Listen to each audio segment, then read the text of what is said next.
This is DyAnna, and you're listening to the 1,000 Story Podcast.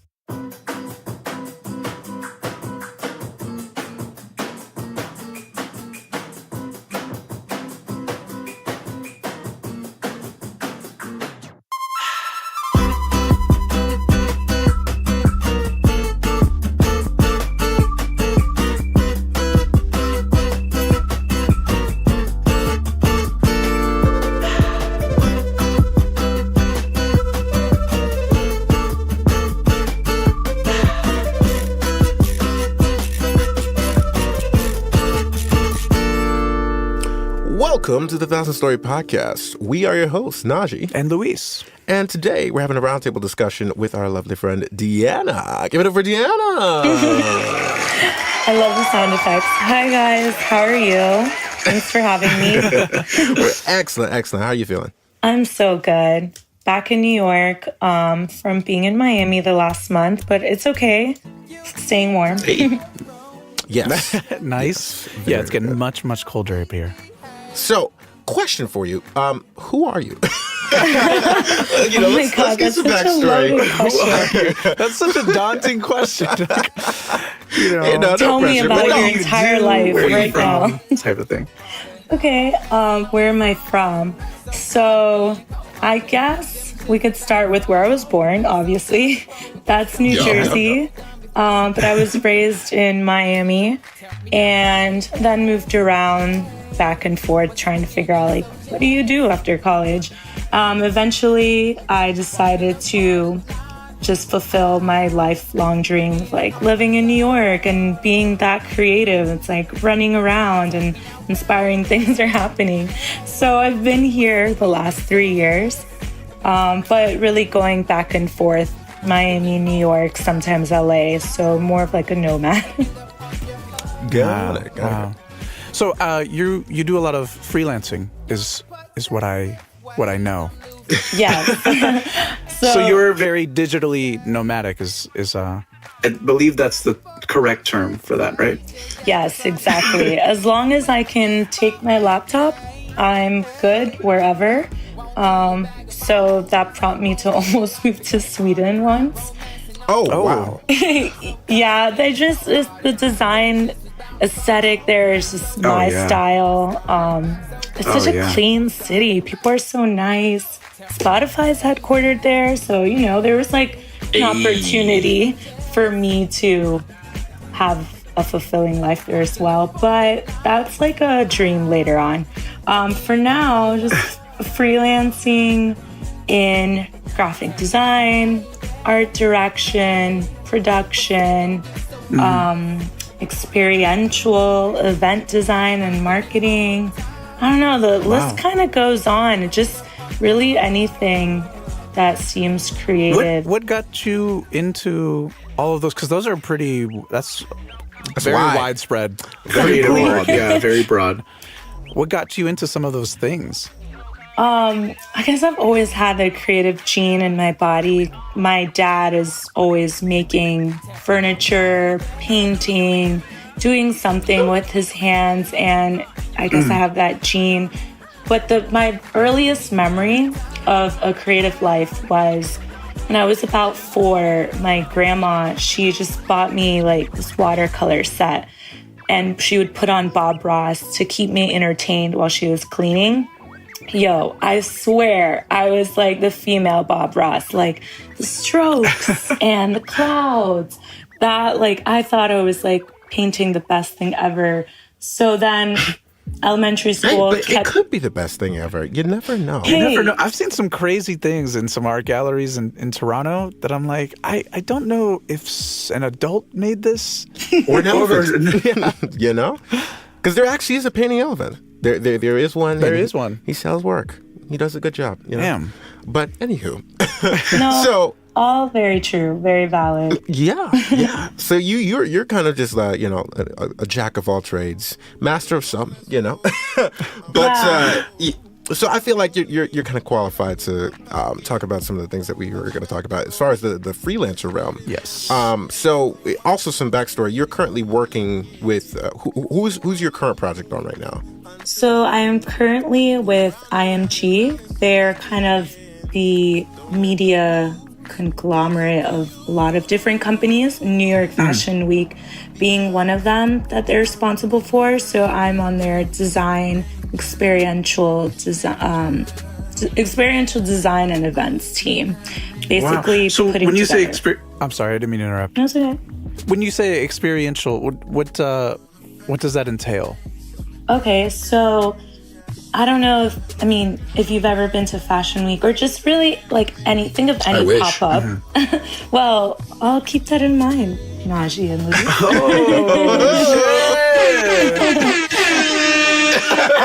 Yes, the bombs. So experiential really is anything that facilitates an experience, and that could be an immersive, interactive, emotive setting that you walk into.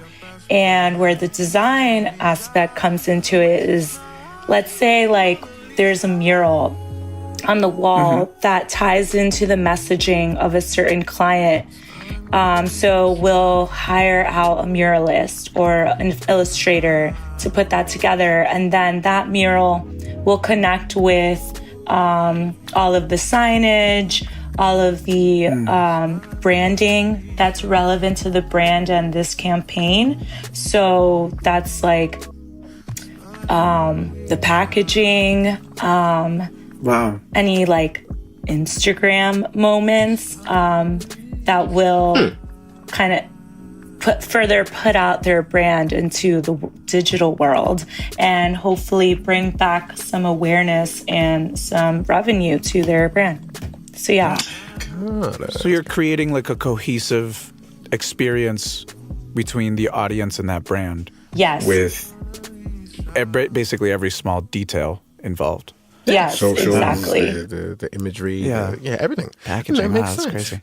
But I have to say, I get brought on. So I've worked with them last season, September, and this February season coming up. But this team is amazing. They work around the clock all year long. Like once Fashion Week is over one season, they already start brainstorming for the next. And I've never worked with a team that is such like problem solvers, no matter what happens. Because, it's production stuff. Things can not go exactly as planned, no matter how much you prepare for it. So it's just amazing to work with a team that's like, okay, like, this happened, no worries, let's get this done. You do this and you get delegated to do that. And then the problem is solved in like 5 minutes or in one day. It's amazing. It's really fun. Wow. It's like adrenaline rush for me that I crave. Wow. Interesting. So going off of your concept of, well, it's not really a concept, but the concept of working with teams, in a corporate setting as opposed to like a freelancer setting or like an independent setting, do you find that you end up working more often with teams, or like do you work with teams at all in a freelancer setting, or do you only experience that in kind of like a corporate setting? Yeah, so that's actually something I want to work more on this year. So in a corporate setting, you do work with teams because there is just more space to do that. But freelancers, it's it gets lonely sometimes, and you kind of have to create teams, or at least hit up your friends every morning like, hey, like, who's going to work from a coffee shop today? Like, let's work together. And then that would just stem into like, oh, what are you working on? Maybe I can help you with this, or reach out to homie over there and be like, hey, like, you guys should totally work together. So that's something that I want to facilitate more this year, just being more collaborative and making sure like I'm not always working from home and actually seeing other people. Yeah, because they actually have those in a lot of cities. I want to call them like freelance Share space, or like like shared space. Yeah, like I know what you're talking about. You know what I'm talking about? Like creative share spaces, or they're not called share spaces. No, they're not called that at all. They're called co-working something like that. spaces. You would know, right? Yes. Okay. So actually, okay, New York City is so awesome because I actually know where my taxes are going to. They just opened up.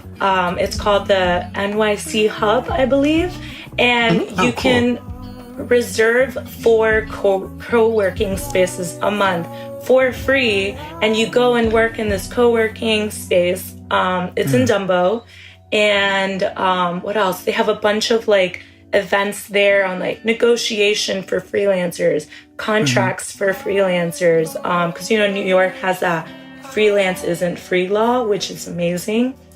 So shout out to New York for that. Wait. Yeah, Let's break that down. Let's bring it. This Let's bring it back. freelance isn't free law. Yeah. What does that even mean? I've never heard of this. Well, it basically protects you from not getting paid. Like you can put this, I have to look more into it. So I don't want to say something and give the wrong information, but basically, I get it. you are protected from not getting paid. So because there's been just a lot of stories where for some reason, like, it's just not like people aren't up to the whole gig economy freelancer era thing yet. So I've heard of horror stories from friends that will invest in a project and make it the most beautiful thing ever and just never get paid or not. Damn. Yeah, it's horrible. I mean, That's crazy. That's also That's so something that That's really bad, yeah. It's horrible. It's so sad, and it's just something that I feel like I want to educate my friends and more people on, because me being a planner and someone who's always prepared, I'm like, okay, like when I first decided I was going to freelance, I like looked up like how to be a freelancer, like how do you make an invoice, how do you put together a contract. But I realized that not everyone does that or educated themselves on that. So they will work on projects without even getting a deposit. And like, that's just so sad to me. So yeah, people need to know about this. They need to know about what goes into these contracts and just how to make sure that they're getting paid for their hard work. Basically, I was looking up how to be a freelancer. Like, what are the logistics? Because I know how to do the design and art direction part, but there's so much more that goes into that once you cross over into this, not the dark side, but the other side. And that entails knowing how to write a contract to protect yourself from not doing a million revisions, for example, or you know. So this interesting tweet popped up from one of the producers in the community, Mr. Carmack, and I've been asking a few of our guests this, just because it's such an I'm curious to see what everybody's take on it. So this tweet was specifically about graphic designers, and he said, to all you graphic designers charging $50 every change you make, you need to rethink why you started designing in the first place. He caught obvious flack for that. But the thing that that kind of stuck out to me is that it kind of seemed like this out of context thing. Like, I couldn't quite comment on his comment specifically because, in some instances that would make sense, but in other instances it wouldn't. So I wanted to know what's your take on that whole concept of, like, figuring out what to charge, how to charge, and just being a freelancer and like the woes that come with an independent freelancer versus a corporate freelancer. And that one of the main topic for today is just kind of looking at those differences and then how you've kind of navigated them. Okay. So when it comes to how I figured out how to price myself, I had to be really honest with where I was when I quit my corporate job and figure out, okay, this is the salary I was making there. Let's break that down to an hourly rate. And not that I charge hourly, but I just had to I had no idea where to start from. Right. Once I figured that out, then I really started time tracking myself on every time I would work on a project and see how long would each different kind of project take. Like, how long does it realistically take to design a logo, to do a flyer, to do a website? And from there, that's how I figured out, okay, this is how much I'm valued at, because I know the amount of research and the amount of brainstorming and mind mapping and just like the time that it takes to really connect with a client's vision and their mission. And then also the actual labor part of it, which is the designing or whatever else you do. So that's how you come up with your rate. And then I think it's... Go ahead. Does a specific market change that rate? Like, so for example, like if somebody were contracting you to do something in New York as opposed to like a mid-sized city like a Cleveland or Pittsburgh or, you know what I mean, like Miami or is it just dependent on where you are specifically? No, I personally don't change depending on the market, because it doesn't matter like where I am. I'm still going to put in the same amount of effort and do the same amount of research. And if you're hiring me and we're working on a project together, it's because we mutually understand that this is how the process is. I mean, at this point, if we're already signing contracts and you're giving me a deposit, then I've already briefed you on my process and we've had a conversation. We got to vibe. We got to know each other. So I'm kind of selective on that energy and who I should work with. So yeah, it doesn't matter for me, like where the market is. But yeah, I do have to put written down somewhere like, okay, these are the amount of revisions allotted. And then if it goes beyond that, it depends on the situation. Like it just depends on, I don't really know what exactly it depends on. It's like, it just depends, I guess, on the scope of the project.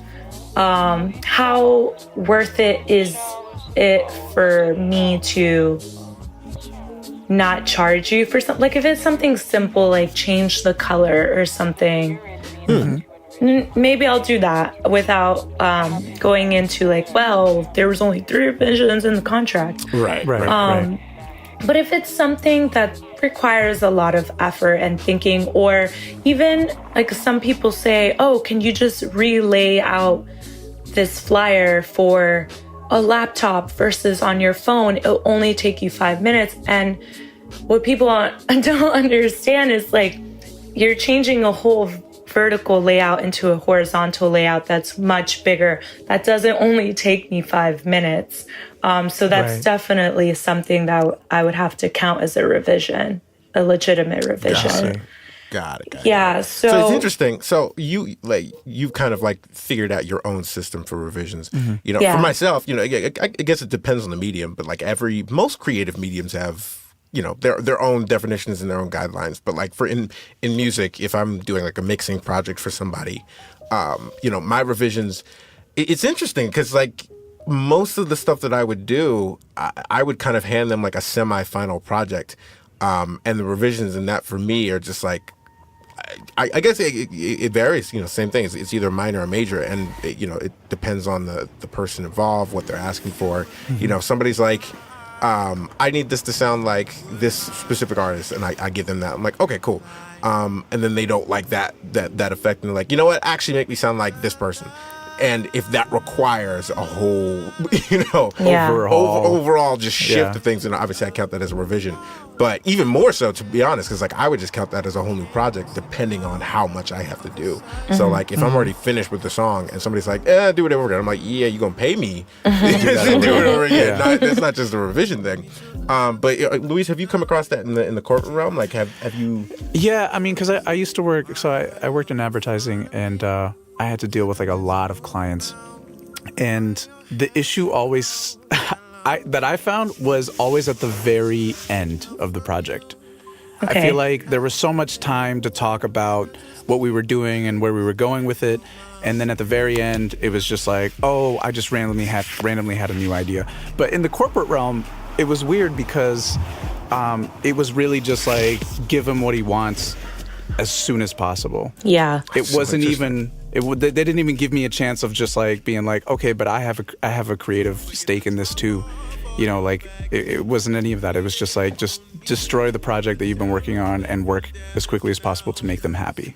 Yeah. Well, I mean, that's where I've learned kind of my system, is because before I started freelancing, I've worked at branding agencies before. I've worked in-house as well, and in advertising too. And in those settings, it is that. It's just like whatever makes the client happy, because they're paying us thousands of dollars for this. Yeah. Where you don't want to lose the client. I mean, and you're also working on like, it's a very fast paced and agency world. So you're working on like 5 projects at once, and you sometimes feel that it's not worth it to even be like, well, wait a minute, let's take a break here and really like think this through, because you just need to get on to the next thing.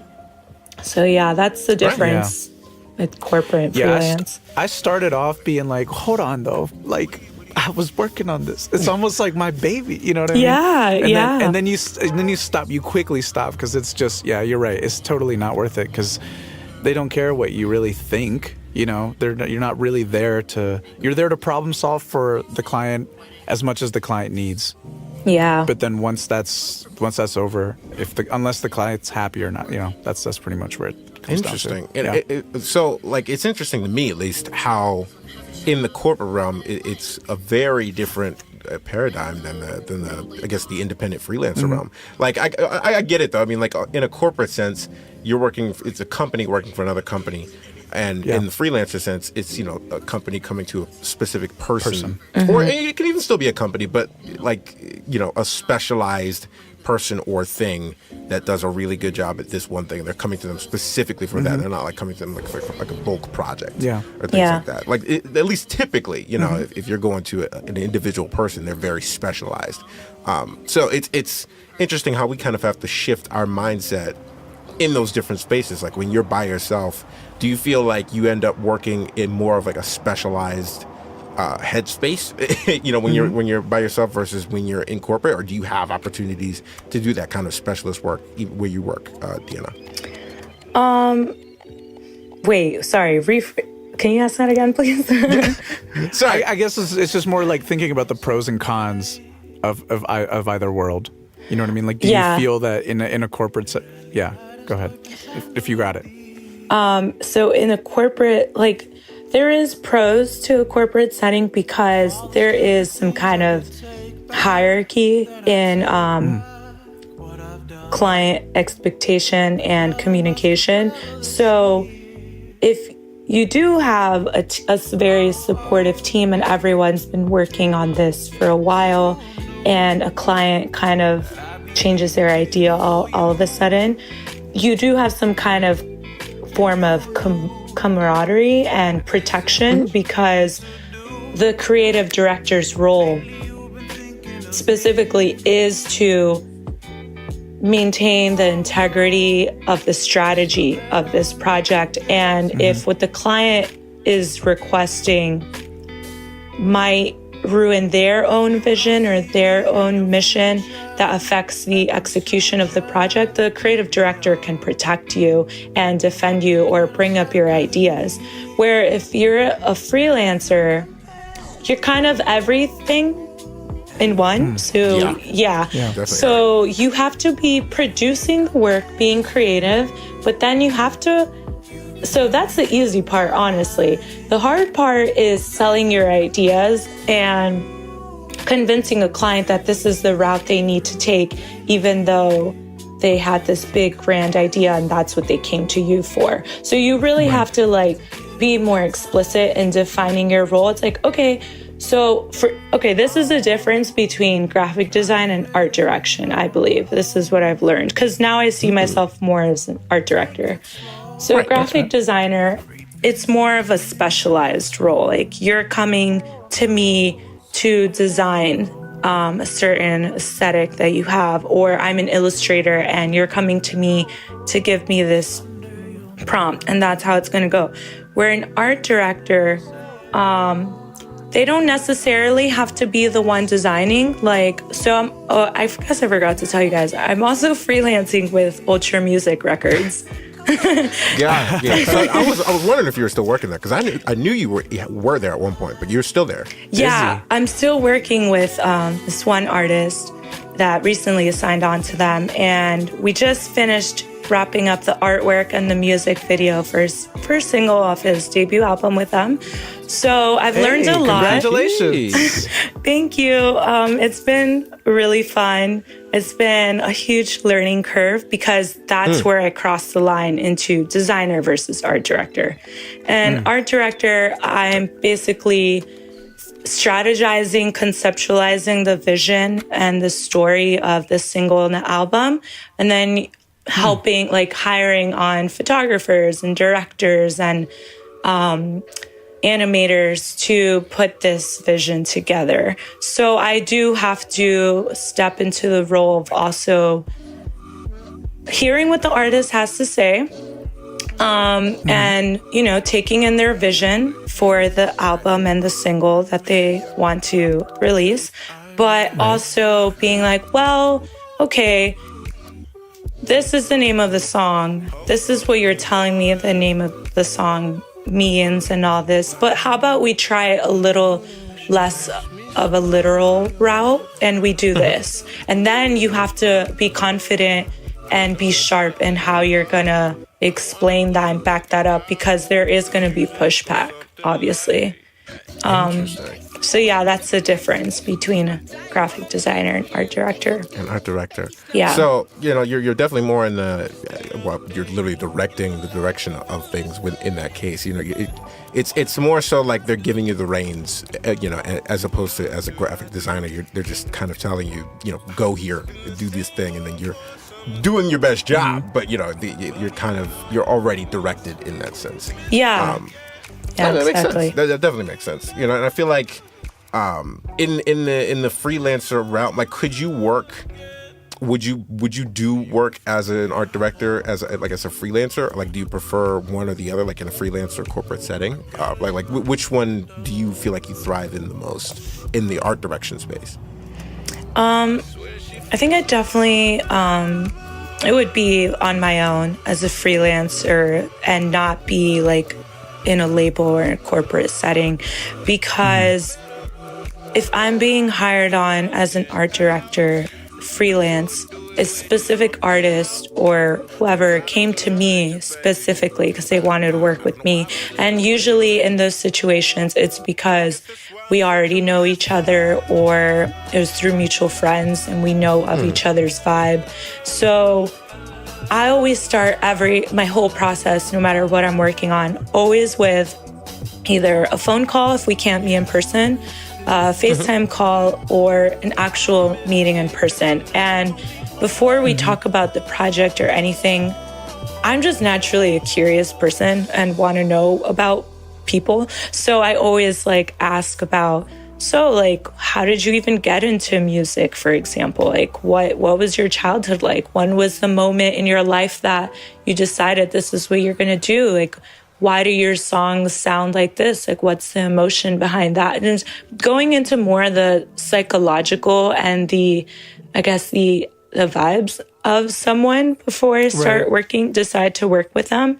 And then, so once we get through that, then everything is easy, because I guess my inspiration and my motivation mainly comes from curiosity and just my urge, I have this urge to just want to know about people, really know people, not the basic stuff. And it's awesome working with musicians because they get that too. They really want to know the world, and they want the world to know their music and know what they were feeling, or what the listener is, how the listener's feeling. It's a very the two industries are, I guess, really hand in hand, and they're really relatable because it all stems from an emotion.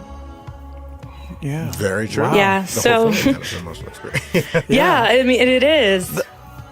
That makes But sense that it's more fulfilling because, like, at that point, you're making an actual connection as opposed to just working on a project that you're given. exactly, like I'm not being assigned something and then trying to figure out the missing pieces. I'm making the missing pieces, and then we're working together to come up with a vision. Like, for example, my friend Spree Wilson, we were introduced by another amazing designer creative, and the project started off as, hey, like I need someone to design my logo. It wasn't like, can you art direct my music video or anything? So, but because a logo is a very personal visual mark of representation of yourself. So obviously I have to like go through that whole process. Like, who are you? What is your why? What's your purpose? Like, why are you even doing music? So Spree, like from our very first phone call, we had 2-hour long phone call, and he just went into the whole depths of his life. Like even like telling me about when he would go on road trips with his mom, in Tennessee, I believe, and they would like listen to Jimi Hendrix or listen to the Beatles. And so all of those little nuggets for me, I translated into this retro 70s, like youthful vibe that he has going on with his logo, but something that's still timeless and works with a modern audience. And so because of that project, we just naturally became friends after that. And he would like bounce creative ideas with me. And now he has an album coming out. And the first single was the Jealous song, which is out now everywhere. And the video's coming out next week. So I'm really excited for people to see that, because there was a lot of creative strategy and just like, I mean, I don't even know if I call our creative strategy meetings, because that's the other thing about being a freelancer and about the whole energy thing is like, when you guys have meetings, it kind of feels like you're just hanging out with someone, even though you're getting all this stuff done. And that's where the most creative juices come from. Just like not even thinking about technical shit, you know?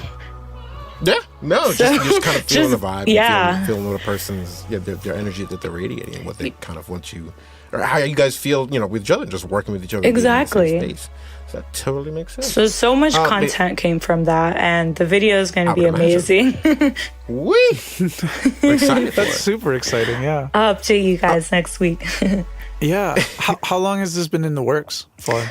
So we started this process for this single a couple months ago. I would say like 3 months ago. So it was it went back a little bit, because we worked with his director, Artemis Jenkins, on the story and the treatment. And then there was a lot of research involved. And, Spree has that very like retro 70s kind of vibe. So that was the fun part for me, because I knew exactly where to go, and knowing where to go for your resources is so helpful when you're freelancing, because as a freelancer, you have to work on everything. So you kind of work 80 hours in 1 week.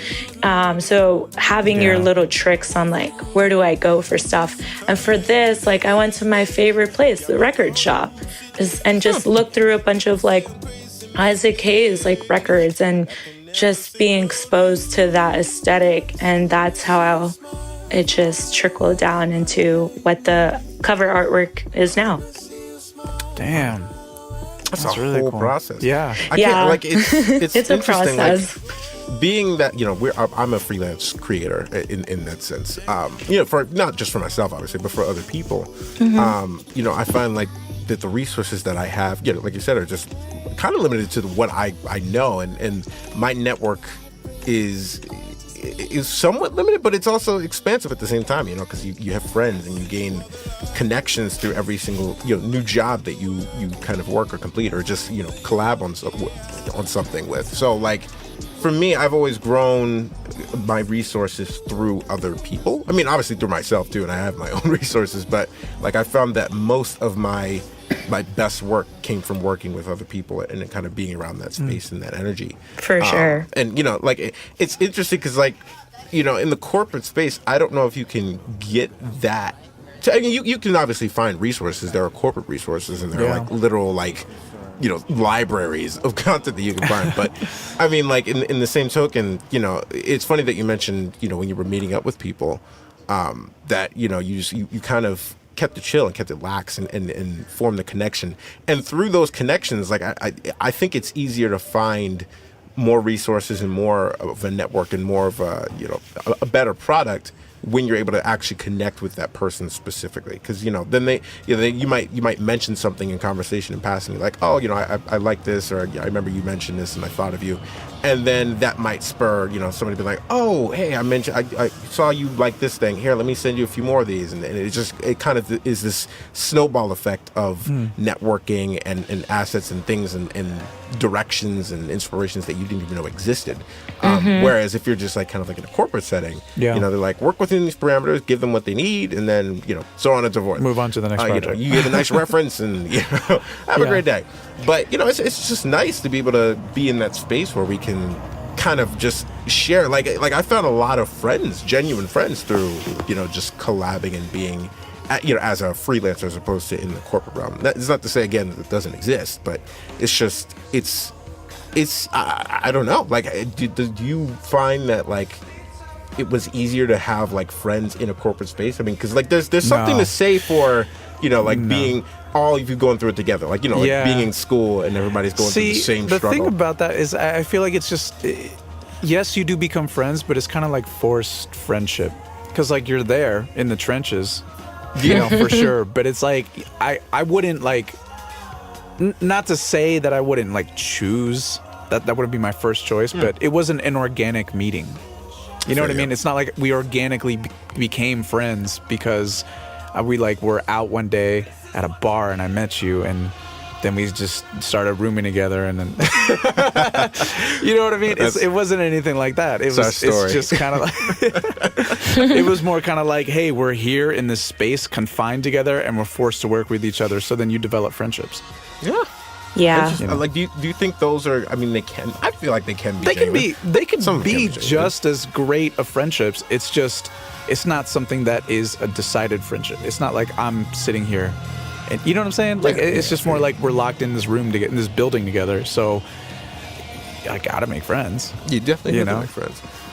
But I guess more into that. I guess that kind of vein. Like, how do you manage time for your work and friends? Or like at this point, it's kind of easier to just kind of blur the lines between the two and have your friends be people you work with. So DyAnna, how do you kind of approach that whole thing? Like, do you find that you mostly just have friends who you work with, or do you genuinely, like, set aside time to, like, go and connect with other people that are outside of your work? So sometimes it's equally both. So last year was actually my first official year of being a freelancer, and it was congrats. Thank you. But it was a lot of learning time management and learning how to be more assertive and just say no, and knowing, like, because sometimes you feel that you need to be somewhere because there could potentially be an opportunity there. And so that's where friends and work kind of, the line gets blurred there. But if you're not working and if you're not creating and setting that time out to just create for yourself, what is it going to do for you to meet the right person, supposedly, if you don't have anything to show for it, So you kind of have to, you can work, like, I do work pretty well with my friends when I have, so I kind of separate my days, and, like, today's like a content creation day, today's like an admin day, and today's like strictly work day. I try to do that my best. So on, like, content creation inspo days, that'd be a good day for me to go work with friends, because I don't know what I'm going to be inspired by checking out what they're working on or what they think about a certain thing. But there are days where I have to be like, hey guys, like I'm like the group chat, because I have this amazing group chat with super talented creative women. So it's really, that's where the line gets blurred too, because we all work on really cool shit, but then we start talking about like things that are not relevant to work. So you just have to be transparent in your intention and your communication and be like, hey, like I'm gonna go zone out on work for 4 hours. So I'm not gonna look at my phone. If you do need some advice for work, just like answer me. I'll answer you later type thing. Right. Yeah. So I guess it's pretty smart. You know, it kind of keeps it balanced, keeps yourself sane. You know, yeah. you kind of it does. delegate time for everybody involved. Yeah, that makes sense. Yeah, you have to be like a little selfish with your time, being a freelancer, because you do work on so many things like that are not just. That's not just creative. You have to take care of your finances and take care of your proposals and all that. Yeah. You got to be a business person. Always. Yeah. Do you feel like it's easier to? Well, it's not that it's easier. It's like, do you feel like it's more of a challenge to kind of make that prioritization as a freelancer versus a corporate in a corporate setup? Like, do you feel like you have more time to work with in either or?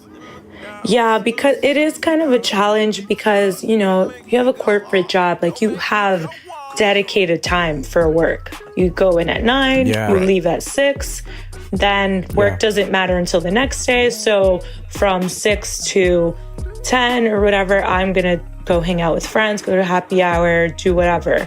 But as a freelancer, your schedule isn't really set up like that. And you do think you have more time.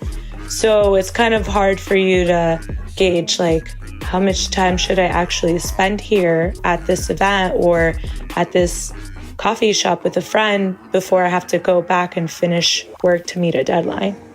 Right. Yeah. Right.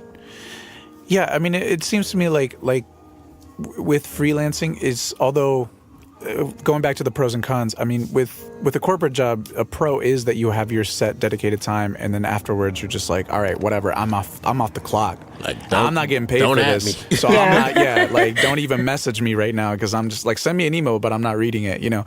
But as a freelancer, I mean, you're kind of just on all the time. Yeah, and you know, you tend to put like way more hours than you would at a regular corporate job, because not only are you handling the creative work, but you're handling your administrative work. You know, like you're treating yourself as a whole business.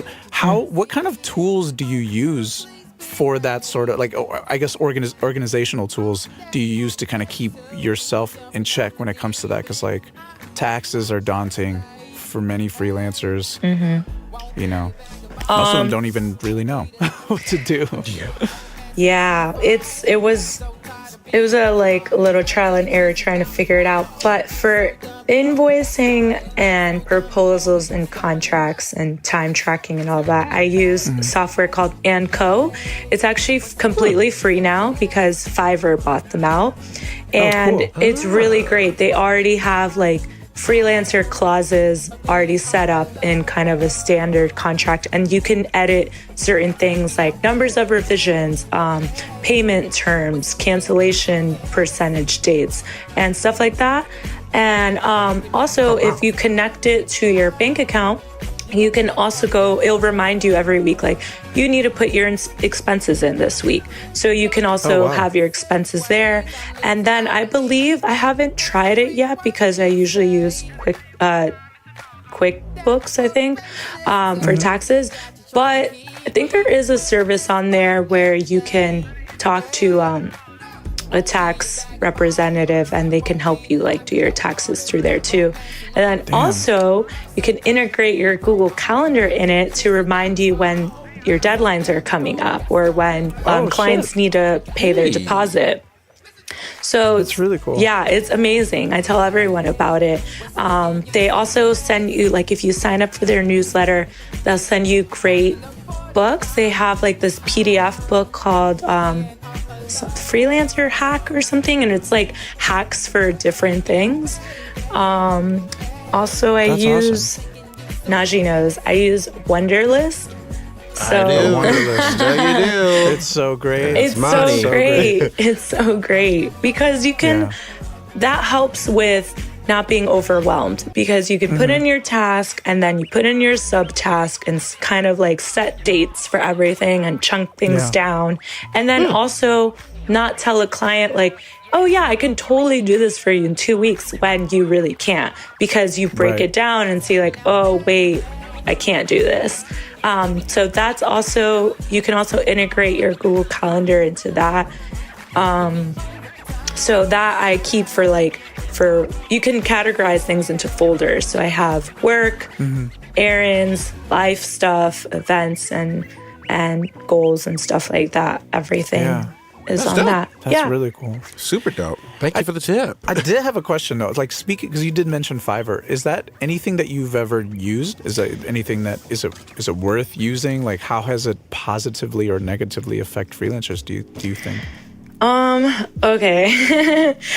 I don't know if it's a good or a bad thing, but I just don't think that it sets a good image for freelancers, for graphic designers who take a little bit more time and really delve into their process. So I'm not saying that it's a bad thing for someone to be able to like finish a logo in a day, but I don't necessarily think that it's going to be the most unique mark to that actual client.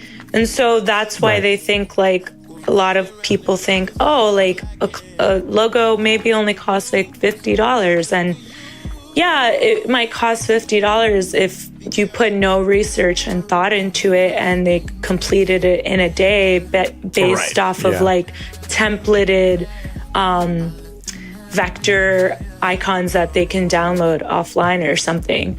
Or if it was just a font that they downloaded. Yeah, so maybe in certain situations, like, that is what you want to do and that's all you need. But I don't personally think that it creates a full branding experience. Like, you shouldn't start like that. I don't think that's going to lead to a very life-proof kind of brand, in my opinion. That makes sense.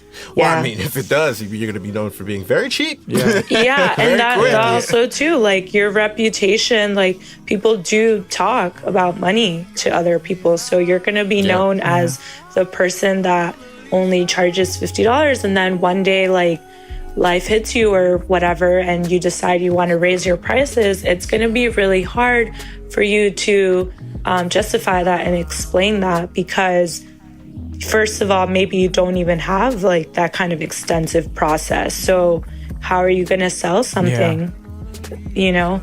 And then it does affect other designers or other freelancers in another creative industry that do take their time to really connect with a client and come up with unique pillars in whatever it is that they're executing.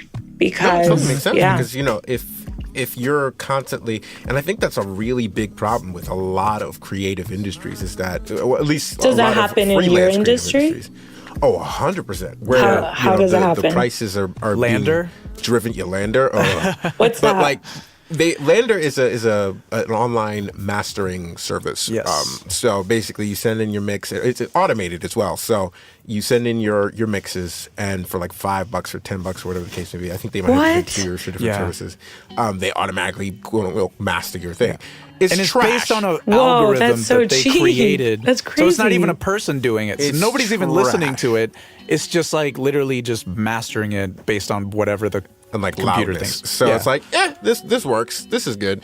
And for me, the things like that cheapen the medium itself, the craft. You know. And I find that that's a really big problem with a lot of creative industries, where you have a lot of artists, or you have a lot of creators who, one, cheapen the craft by doing things like, you know, like, I'll do 5 beats a day, 10 beats a day, or, you know, give you a pack of such and such for like $50, and then people start expecting that. You know, clients start expecting they can get X amount of beats for X amount of money, and then when you're like, no, I actually have quality stuff for way more because this is what it should be, then we look at you sideways like, what are you talking about? Like this should only be this much, and we're kind of shooting ourselves in the foot, I think, a lot of times with how we just not educating ourselves on what we should actually be charging, and it's just reinforcing that thought that we should. It should only be this. Creatives don't really demand or they should not, expect that much. And it's like, no, we do. Yeah, we're putting in time. It's happened all around though, like in many industries. I mean, but that's why I feel like our generation is really trying to bring that back, because you even had that in. I mean, that's why you have a lot of like artisans. Like I've seen a lot of people who are like woodworkers. You know what I mean? Yeah. And like, I feel like there was a point in time where woodworking, like, you just couldn't make a career off of that. But at this point in time, you can also Patreon. There's independent, just word of mouth things. Yeah. There's small communities where you can, or like co-ops or weekly farmers markets where you can kind of sell these things, or like not black markets, but flea markets. The black market. That's what I'm thinking of. Flea markets are not black markets. No, they're not. No, they're not. I mean, sometimes, you really don't know. Sometimes they Where do they get their stuff? I have no idea. But I feel like we're definitely trying to create more of a space for bringing back quality art and paying for that quality art. You know, and it's just crazy.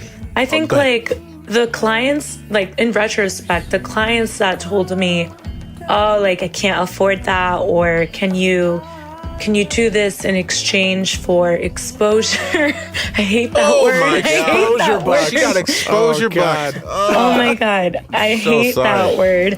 Oh my God. That is so problematic, because like what is going to guarantee that I'm going to get a project based on like what? I don't know. Nothing like, is how free. am I going to pay rent with these? Am I going to imaginary money? Oh no, but I always give people exactly. So you're talking about eating. I always give people the grocery analogy. Like, you're not going to go to a grocery store and get to the cashier and be like, "Hey, or go to the deli and be like, hey, can you make me a sandwich? I'm totally going to bring my whole neighborhood here back to this deli if you give me the sandwich for free. Like, no, they're not going to give it to you for free. No. Oh my God. It just doesn't work that way. I don't get where I think that is definitely dying though. That is dying. Like, people are being more transparent and about their pricing and helping other creatives feel more confident and pushing back, because that's important. That's something that for me I always try and do, is just be really transparent in my process and tell other creatives like how I go about things, and even what I charge. I don't mind telling people that and answering their questions on why I charge a certain price, because that's the only way that us as this freelancer community collectively is going to like what's the word? I said refute, but that's not a word, right? No, it is a word. It's definitely a word. Is that the word that I'm looking for? Like, fight back, I guess. I just didn't want to say fight back. But anyways, that's the only way that we're gonna make it long term, is just if people start being more transparent and just start being more honest. And I know everyone's like, oh my God, like I can't say this to this client because I need it. But do you really need them? Nah, you don't. You don't say that shit. Like, you don't know your worth. Know your worth. Yeah. And that's something that I'm being very strict with on myself, because even myself sometimes I'd be like, okay, well, if I do this, like this might lead to something really dope, but like, no, not this year, not anymore, ever again. I know what I'm worth. I know, like, I really think process is very valuable in anything that you do, and that can't be free.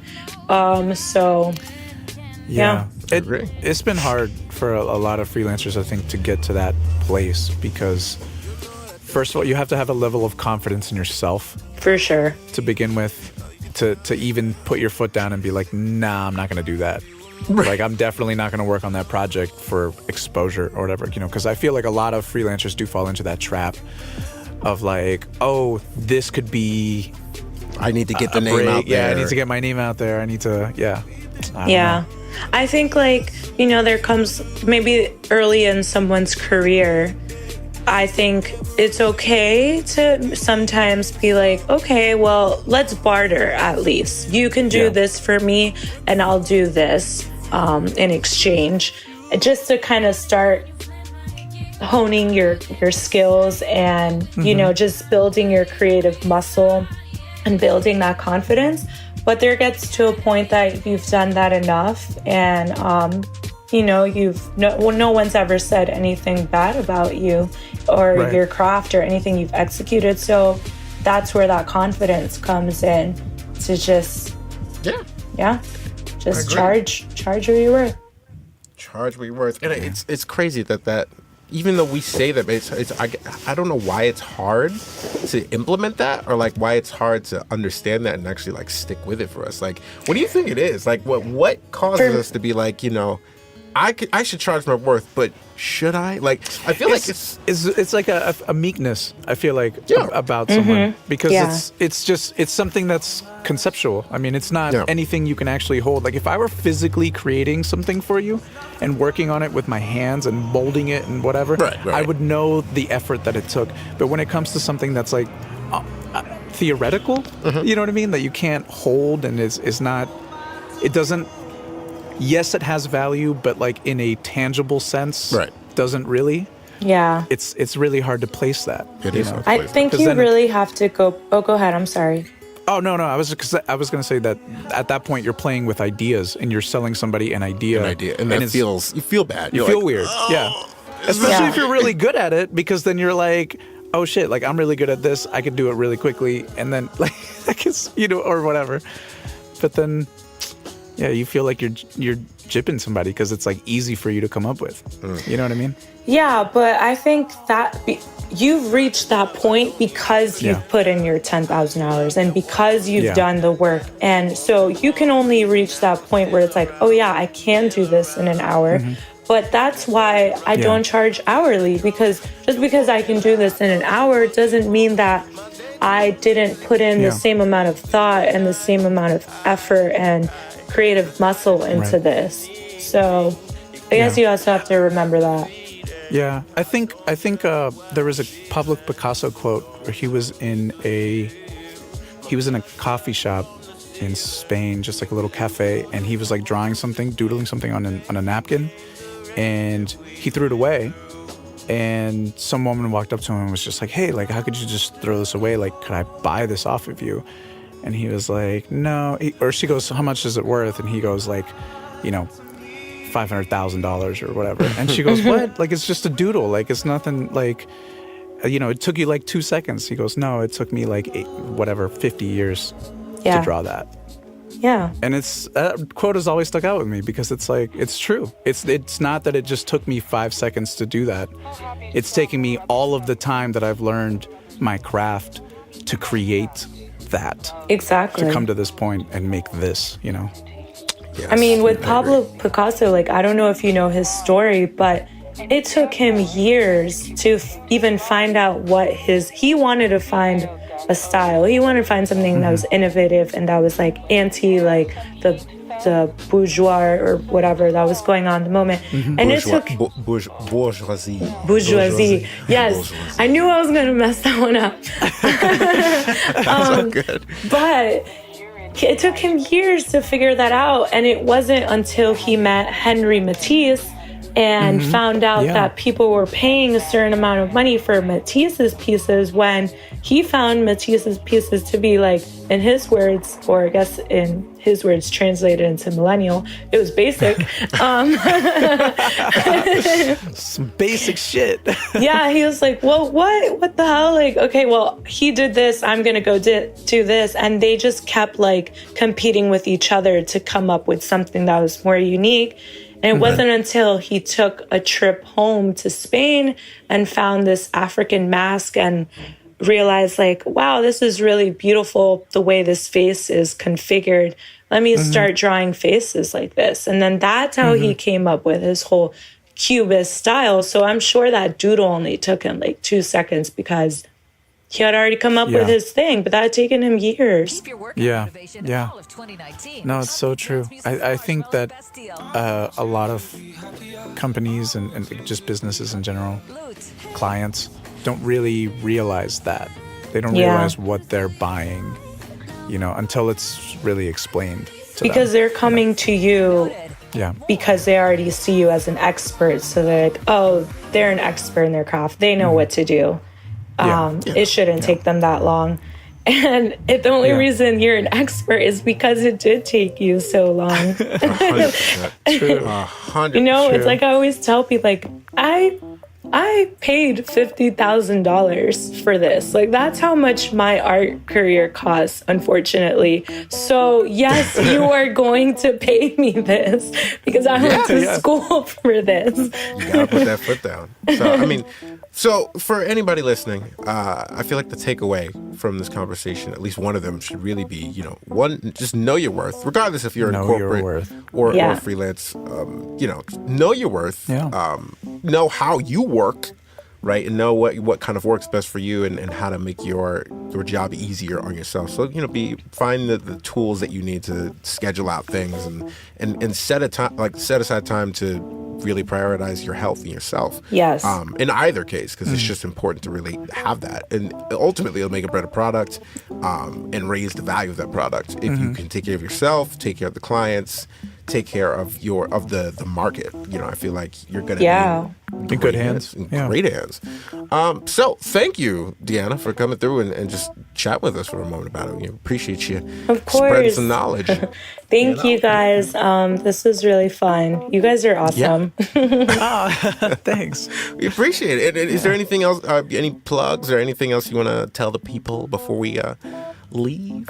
Any plugs? So I am currently going through rebranding, but that is on hold until Fashion Week is over. So soon as February 14th hits, go to my Instagram, Diamond Design, hit that email button, start hitting me up for work. I would love to work on more art direction this year. I love being on set. I love hyping people up on set to make the dopest shit ever. So more of that this year.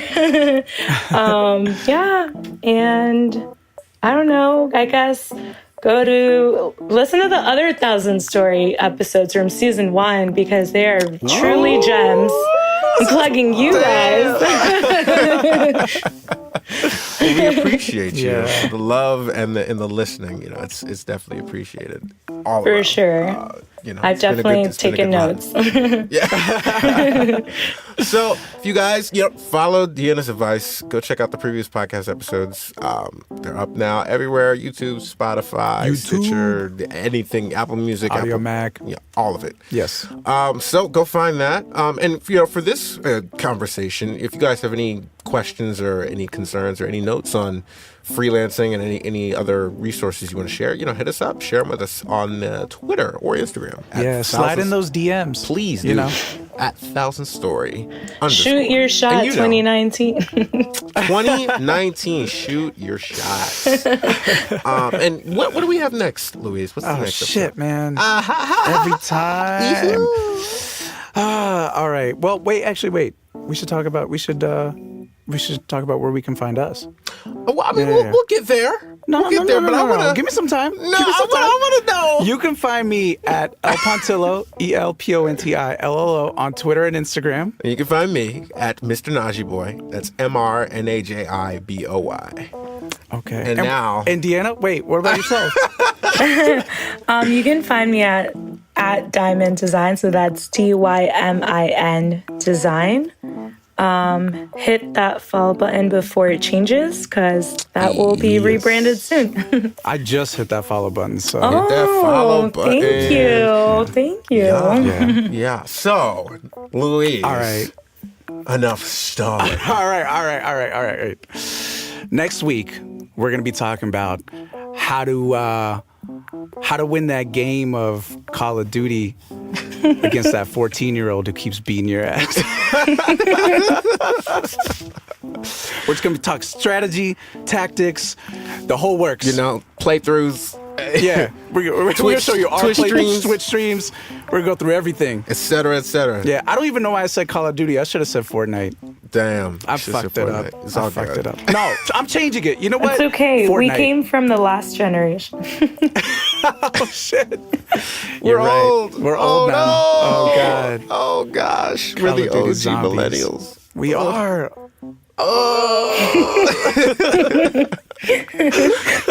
That's okay. But thank you again for all who Yes. listen. We appreciate you. We love you. And stay tuned for the next episode of the Thousand Story Podcast with your hosts, Najee. And Luis. And we'll see you next time. Bye. Bye.